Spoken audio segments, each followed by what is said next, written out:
Gde ste, brate? Dobro jutro, ja sam Moca, imigrant, brate, a vi gledate Prvo jutarnje.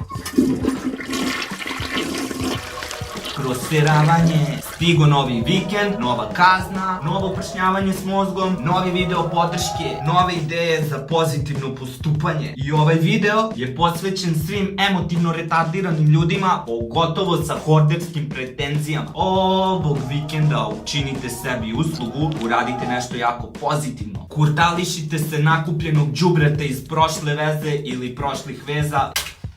Spalite sve, brate, osim naravno životno korisnih poklona, znači makaze, odeća, selfie stikove, tastatura. To, brate, koristite, ne morate baš toliki idioti da bude. To je nešto što mnogi oklevaju uraditi, a trebalo bi. Znači fotografije, delituj. Razlog dotičnom oklevanju je zato što se plašite da vas neko vidi uplakane. Znači sad je odlična prilika, niko vas neće vidjeti i niko ne treba da vas vidi, jer se plakanje u našem društvu ne toleriše, brate.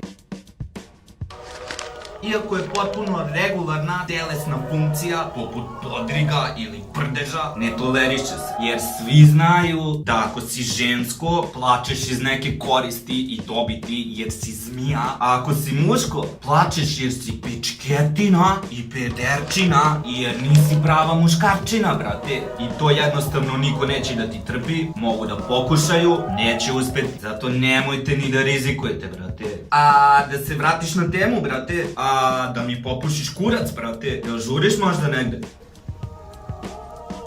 Debil, brate. Uglavnom, spalite sve, iseckajte na deliće, polomite, delitujte. Ne treba vam to u životu, brate. Ali, ako živite sa novim partnerom, onda nemojte, brate. Ni slučajno, ali ni slučajno. Nebitno kog vam je žanra partner, neće to shvatiti kao pozitivnu stvar. Naći će ili će izmisliti neki razlog da istresu frustracije na vama, brate. Jednostavno smo svi kao ljudi takvi, tu nema pomoći. Nemojte da precenjujete kvalitet vaše veze. Obiće vam se o glavu i to bejsbolkom, brate. Ali, ako vam okolnosti dozvoljavaju, definitivno uradite to. Veoma je pozitivan potez. Usput, izđubrišite i ostali otpad koji ste tokom godina nakupili, te se u svet vratite kao sveža osoba. Ko Hristos nakon 30 dana pustinje. Ili 40. Zaboravih već. Doduše njegova priča se završava raspećem, ali i uskrsnućem.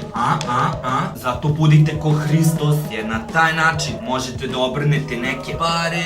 Ogromne pare. Samo sam to teo da kažem.